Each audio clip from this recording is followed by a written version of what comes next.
उस दंगल के बाद आपको लिए चलता हूं सियासी दंगल की ओर।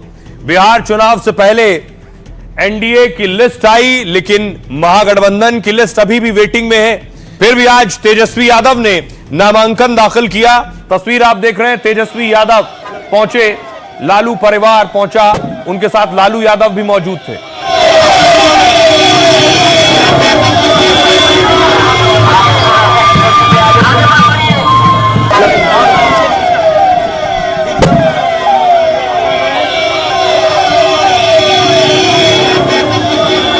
दूसरी तरफ ये आप देख रहे हैं, विजय सिन्हा डिप्टी सीएम लखीसराय से नामांकन कर रहे थे। नामांकन से पहले पूजा करने पहुंचे, मंदिर गए और उसके बाद नॉमिनेशन फाइल किया।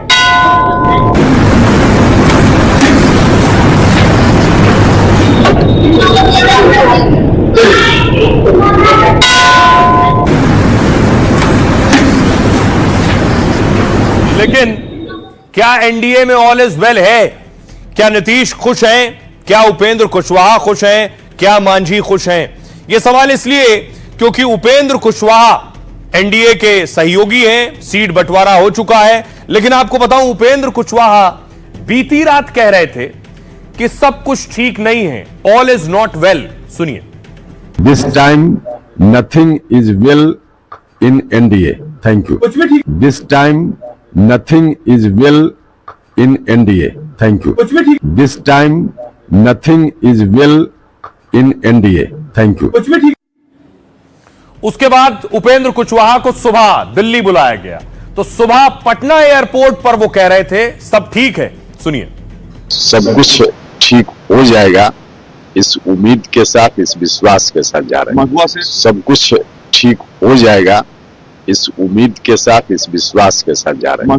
सब कुछ ठीक हो जाएगा, इस उम्मीद के साथ, इस विश्वास के साथ जा रहे हैं।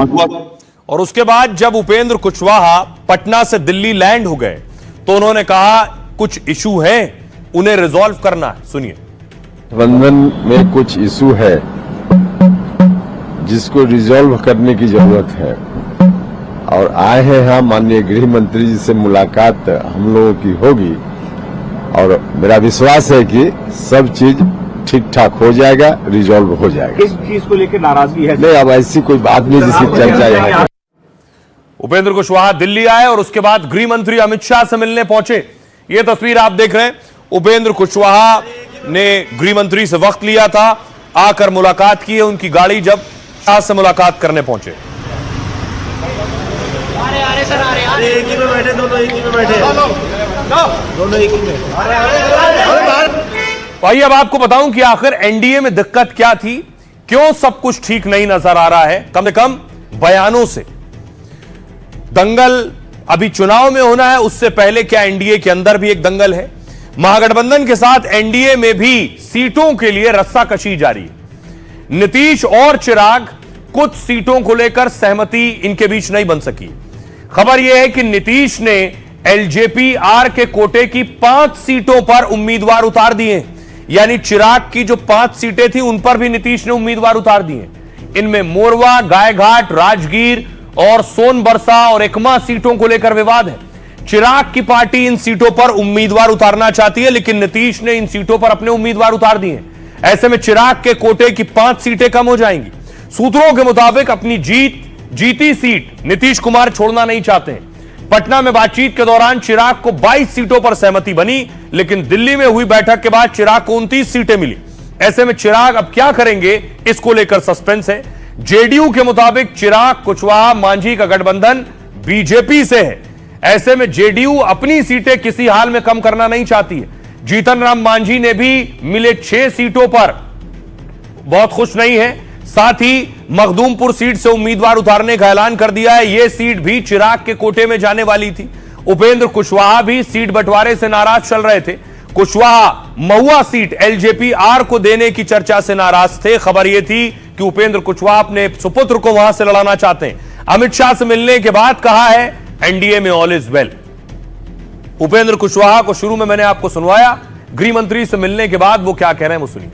सारी बातें हो चुकी है, अब कोई कंफ्यूजन नहीं है। हमारी पार्टी की ओर से जो सीट्स हैं या कुछ कैंडिडेचर की बात है, हो सकता है कि टोटल कैंडिडेचर नहीं, लेकिन कुछ कैंडिडेट्स और जो सीट्स है हम उनके बारे में थोड़ी देर के बाद हम भी प्रेस नोट जारी करेंगे। ऑल इज वेल है सब कुछ, आप देख लीजिए ना, इतनी बात बोल रहे हैं देश में, अपने कहाँ कोई कंफ्यूजन। सब ठीक है और सब ठीक हो जाएगा। हमारी अपेक्षाएं थी कि हमसे कम 12-13 सीटें हमको मिलेगी, लेकिन 6 सीट मिली है। हमारे लोग बहुत असंतुष्ट हैं, हम भी असंतुष्ट हैं। उपेंद्र कुशवाहा जी का मैं देख रहा था टीवी पर, वो तो लिख रहे थे कि सब कुछ ठीक ठाक है। अब कुछ हुआ होगा, दिल्ली क्यों गए नहीं गए मुझे नहीं मालूम। जो कुछ था बंटवारा के पहले आरोप प्रत्यारोप होता है वो हुआ। अब एनडीए चुनाव लड़े। आप लोग मस्त रहिए, सब ठीक है, एनडीए की बड़ी विजय होगी। धन्यवाद। आदरणीय श्री उपेंद्र कुशवाहा जी ने कह दिया नथिंग इज वेल, तो इसका मतलब है कि एनडीए की नैया डूबेगी। एनडीए का मतलब हो गया है नैया डूबेगी अब की बार। ये बोल रहा है पूरा बिहार, महागठबंधन की बनेगी सरकार। राज ने तो कहा कि मुगलतई में भाजपा ना रहे, अम्मा जी ने तो कहा कि एनडीए गयो भैंस पानी में, गयो भैंस पानी में। तो हालात अच्छे नहीं हैं।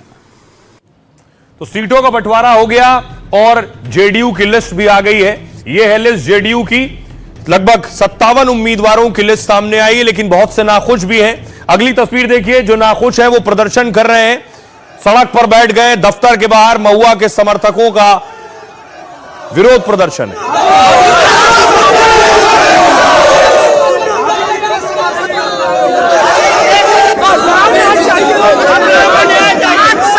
जेडीयू ने 3 बाहुबलियों को भी टिकट दिया है। कौन है वो? जेडीयू की लिस्ट में कौन कौन है? पहली लिस्ट में 57 उम्मीदवारों के नाम हैं। पहली लिस्ट में 18 विधायकों को रिपीट किया गया है। नीतीश ने 2 विधायकों का टिकट काट दिया है। नीतीश के वोट बैंक लवकुश से ज्यादा उम्मीदवार हैं। गैर यादव ओबीसी समाज से 23 उम्मीदवारों को टिकट है। 27 नए चेहरे पहली बार मैदान में उतरेंगे। पिछले चुनाव में हार चुके 11 उम्मीदवारों को भी टिकट मिला है। पहली लिस्ट में एक भी मुस्लिम उम्मीदवार नहीं है। पिछली बार 11 मुस्लिम विधायक उतारे थे, सभी हार गए थे। 57 में 4 महिलाओं को टिकट दिया गया है। अब देखिए बाहुबली, जेडीयू ने 3 बाहुबलियों को टिकट दिया है। छोटे सरकार के नाम से मशहूर अनंत सिंह को टिकट दिया गया। अनंत सिंह पहले ही पर्चा भर चुके हैं, कल मैंने आपको दिखाया। अनंत सिंह की पत्नी नीलम देवी के पास अनंत से ज्यादा संपत्ति है। हलफनामे के मुताबिक अनंत सिंह के पास 37 करोड़ से ज्यादा संपत्ति है। पत्नी नीलम देवी 63 करोड़ से ज्यादा की संपत्ति की मालकीन है और इसी साल 2 करोड़ रुपए से ज्यादा की लैंड क्रूजर भी खरीदी है। एफिडेविट के मुताबिक अनंत पर 28 आपराधिक केस भी दर्ज है। अगला बाहुबली है धूमल सिंह एकमा से। धूमल सिंह की छवि एक बाहुबली नेता की है। हत्या, अपहरण और हत्या के प्रयास सहित 150 से ज्यादा केस हैं उनके ऊपर। 2010 और 2015 के विधानसभा चुनाव जीत चुके हैं।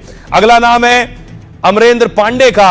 अमरेंद्र पांडे 5 बार विधानसभा के सदस्य रहे हैं। 2020 के चुनाव में पूर्व सांसद काली पांडे को इन्होंने हराया था। अमरेंद्र पांडे के खिलाफ दर्जनों मामले दर्ज हैं। एनडीए की लिस्ट आने के बाद सुनिए जरा नेता क्या कह रहे हैं। पर्पस है नीतीश कुमार जी के नेतृत्व में सरकार बनाना, और जो सर्वे आ रहा है, जो लोगों का फीडबैक आ रहा है, जो लोगों का सेंटिमेंट है, डबल इंजन के सरकार का जो एक फायदा लोग देख रहे हैं, तो वो पीछे मुड़ करके आप नहीं देखना चाहते हैं। तो बाहुबलियों के बाद बिहार के चुनाव में क्या बहुत से सितारे या स्टार परिवार भी मैदान में होगा? एक तस्वीर ये देखिए, ये है ज्योति सिंह, पवन सिंह की पत्नी। उन्होंने बाकायदा आज पोस्ट लिख दिया है, चुनाव लड़ूं या ना लड़ूं। अगली तस्वीर देखिए, न सिर्फ ज्योति सिंह, खेसारी। क्या खेसारी भी चुनाव मैदान में होंगे पत्नी के साथ, या पत्नी को चुनाव मैदान में उतारेंगे? अगली तस्वीर में आपको दिखाऊं, मैथिली ठाकुर को भी टिकट दे दिया है बीजेपी ने, लेकिन कौन सी सीट से लड़ने वाली है मैथिली, आइए मैं आपको बताता हूं। बिहार चुनाव में इस बार कौन कौन से स्टार्स हो सकते हैं। भोजपुरी स्टार पवन सिंह चुनाव लड़ने की रेस में थे, लेकिन पत्नी ज्योति सिंह के साथ विवाद के बाद पलटे। अब ज्योति सिंह के चुनाव लड़ने की अटकलें हैं। ज्योति ने सोशल मीडिया पर लोगों से राय पूछी है, जहां खुद बताया है कि 50% लोगों ने उन्हें लड़ने का समर्थन किया है और 50% लोगों ने चुनाव ना लड़ने की सलाह दी है। लोगों ने ज्योति से कहा है पहले घर बचा लें। पवन सिंह के साथ तलाक का केस भी ज्योति का चल रहा है। एक और भोजपुरी स्टार खेसारी लाल यादव को लेकर भी अटकलें हैं। पहले खेसारी के मैदान में उतरने का दावा था। खेसारी ने खुद कहा पत्नी को चुनाव लड़ने के लिए तैयार कर रहे हैं। ऐसी स्थिति में चंदा यादव आरजेडी टिकट पर चुनाव लड़ेंगी। खेसारी लाल तेजस्वी के लिए चुनाव प्रचार कर सकते हैं। एक और नाम भोजपुरी स्टार रितेश पांडे को भी टिकट मिल गया है। प्रशांत किशोर की पार्टी जन स्वराज के उम्मीदवार बनाए गए। जन स्वराज पार्टी ने कर गहर सीट से टिकट दिया है और कल ही मैथिली ठाकुर बीजेपी में शामिल हुई थी। आज बीजेपी ने मैथिली को अलीनगर सीट से मैदान में उतार दिया है। तो जो सितारे उतरने वाले हैं मैदान में, सुनिए जरा क्या कह रहे हैं। देखिए अभी तो मेरे से लड़ रही है वो, मैं मना रहा हूं उनको।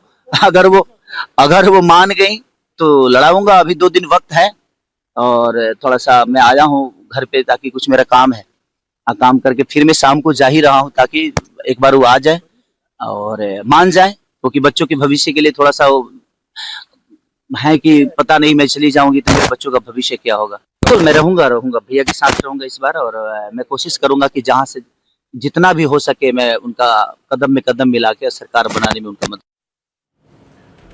और बिहार में एक सबसे बड़ा नाम स्टार्स की बात हो रही है तो तेजस्वी यादव ने आज नामांकन दाखिल किया है। ये वो तस्वीर आप देख रहे हैं, तेजस्वी के साथ लालू प्रसाद यादव भी व्हील चेयर पर आप देख रहे हैं। तेजस्वी ने राघोपुर से नामांकन दाखिल किया है। अगली तस्वीर मैं आपको दिखाऊं, जब नॉमिनेशन सेंटर में पहुंचे तो राबड़ी देवी और लालू यादव बैठे थे। मीसा भारती को भी आप देख रहे हैं, लेकिन तेजस्वी के खिलाफ राघोपुर से अब तक दावा कर रहे थे, अटकलें थी कि प्रशांत किशोर चुनाव लड़ेंगे, लेकिन प्रशांत किशोर ने आज हथियार डाल दिए। प्रशांत किशोर कह रहे हैं वो अब राघोपुर सीट से क्या वो चुनाव ही नहीं लड़ने वाले। तो देखिए तेजस्वी यादव राघोपुर से नामांकन दाखिल किया है उन्होंने। ये सीट आखिर उनके लिए कितनी इंपॉर्टेंट और खास है और उनके साथ कुछ और लोगों ने नॉमिनेशन किया। तेजस्वी ने राघोपुर सीट से पर्चा भर दिया है। साथ ही इसे मूव कीजिए आगे। तेजस्वी ने पर्चा भरा, लालू राबड़ी की मौजूदगी में नामांकन किया है। तेजस्वी राघोपुर सीट से 2 बार जीत चुके हैं। 2020 में 38,000 से ज्यादा वोटों से जीते थे। लालू राबड़ी भी इस सीट से चुनाव जीत चुकी हैं। अगला नाम है विजय सिन्हा, डिप्टी सीएम ने पर्चा भरा है। विजय सिन्हा ने लखीसराय से नॉमिनेशन फाइल किया। खुली जीप में दिल्ली सीएम यानी रेखा गुप्ता के साथ पहुंचे थे रोड शो करते हुए नॉमिनेशन फाइल करने। लखीसराय सीट से 4 बार चुनाव जीत चुके हैं। तेज प्रताप यादव को लेकर अभी सस्पेंस है। लालू के दूसरे बेटे कहां से लड़ेंगे? तेज प्रताप ने पहले महुआ सीट से लड़ने का ऐलान किया था। उपेंद्र कुशवाहा अपने बेटे को इस सीट से लड़ाना चाहते हैं। आरजेडी यहां से अपना मौजूदा विधायक उतारेगी। ऐसे में तेज प्रताप मोहिउद्दीन नगर सीट से भी चुनाव लड़ सकते हैं। मोहिउद्दीन नगर सीट पर 2020 में बीजेपी ने जीत दर्ज की थी। आइए सुनवाता हूं आपको, सुनिए जरा तेजस्वी यादव क्या कह रहे हैं। नॉमिनेशन के बाद उन्होंने प्रशांत किशोर पर अटैक किया और प्रशांत किशोर इस सीट पर क्या कह रहे हैं। बहुत लोग हवा उड़ा रहे थे कि 2 जगह से चुनाव लड़ेंगे, 2 जगह से चुनाव लड़ेंगे। देखिए तेजस्वी तो 243 सीट पे चुनाव लड़ रहा है, लेकिन अगर एक सीट की बात आती है तो हम पहले से ही राघोपुर लड़ते आए हैं और केवल राघोपुर ही से हम चुनाव लड़ेंगे। पार्टी के सभी साथियों ने निर्णय लिया है कि चूंकि बहुत सारे कामों की जिम्मेवारी मुझ पर है तो सबकी मदद करने के लिए। नहीं, मैं तो चुनाव लड़ने गया ही था, देखा भी, लेकिन पार्टी के साथियों का निर्णय ही सर्वोपरि है। मेरा भी उसमें मत है, लेकिन सबने मिलकर निर्णय लिया है कि सभी प्रत्याशियों को जिताने के लिए जो मुझे काम करना है वो काम करने पर फोकस करना है। इसलिए मैं चुनाव नहीं लड़ रहा हूँ, मेरे साथी वहाँ चुनाव लड़ रहे हैं। अब देखिए एक और नाम, वो नाम कौन सा है? यानी एक है एनडीए, एक है महागठबंधन। एक और फ्रंट बीजेपी में एक और फ्रंट बनने जा रहा है बिहार में। उस फ्रंट में ओवैसी होंगे, रावण होंगे और स्वामी प्रसाद मौर्य होंगे। ये 3 लोग मिलकर बिहार के चुनाव में उतरने वाले हैं। आपको याद होगा पिछली बार ओवैसी उतरे थे, इनके विधायक जीते, वो सब छोड़कर चले गए आरजेडी में। अब देखिए शपथ ले रहे हैं उम्मीदवारों से। अगली तस्वीर दिखाऊं मैं आपको। उम्मीदवारों से शपथ ले रहे हैं, कसम खिलवाई जा रही है, जीत गए तो छोड़ के नहीं जाओगे। किशोर कुमार ईश्वर को साक्षी मानकर यह शपथ लेता हूं कि मैं AIMIM पार्टी के नियमित सदस्य हूं। मैं ऑल इंडिया मजलिस इत्तेहादुल मुस्लिमीन का एक नियमित सदस्य हूँ। मुझे इसके विचार, सिद्धांत और नेतृत्व पूरा भरोसा है। पार्टी यह हमें चुनाव लड़ाती है तो पार्टी का वफादार बनकर जीत हासिल करूंगा और सदा पार्टी में बने रहूंगा। मैं किशोर कुमार ईश्वर को साक्षी मानकर यह शपथ लेता हूं कि मैं तो ओवैसी साहब को डर है कहीं फिर जीत करना भाग जाए उम्मीदवार, लेकिन इस बार थोड़ी मजबूती से लड़ने की कोशिश है, इसलिए नया गठबंधन बना लिया है महागठबंधन के खिलाफ। आरजेडी से गठबंधन ना होने पर ओवैसी ने बना लिया थर्ड फ्रंट। ओवैसी का तीसरा मोर्चा 64 सीटों पर चुनाव लड़ेगा। ओवैसी की पार्टी इसमें 35 सीटों पर चुनाव लड़ेगी। चंद्रशेखर की आजाद समाज पार्टी 25 सीटों पर लड़ने जा रही है, जबकि स्वामी प्रसाद मौर्य की पार्टी 4 सीटों पर लड़ेगी। सीमांचल में ओवैसी की महागठबंधन को टक्कर देने की तैयारी है। 2020 में ओवैसी की पार्टी 5 सीटों पर चुनाव जीती थी। आरजेडी और कांग्रेस को दर्जन भर सीट पर नुकसान पहुंचाया था। गठबंधन में पशुपति पारस और तेज प्रताप को भी लाने की कोशिश थी, लेकिन कोशिश अभी चल रही है। आइए अब आपको सुनवाता हूं असदुद्दीन ओवैसी क्या कह रहे हैं। वो समझ रहे हैं कि अपनी ताकत पे सब कुछ कर लेंगे। अरे तुम नहीं कर पाओगे। हम में और उनमें फर्क ये है कि हम देख रहे हैं कि तूफान आने वाला है और ये लोग पानी से भीग कर कहेंगे कि हाँ अब सैलाब आ गया। जब बहुत देर हो जाएगी याद रखो। तुम बराबरी की बात करोगे तो बीजेपी और मोदी को रोका जा सकता है। हम बिहार में आज भी कह रहे हैं, मगर मेरे भाई कल जब नतीजे आएंगे आप गवाह रहना कि मजलिस ने कोशिश की थी, इन लोगों ने हमारी बात को नहीं माना।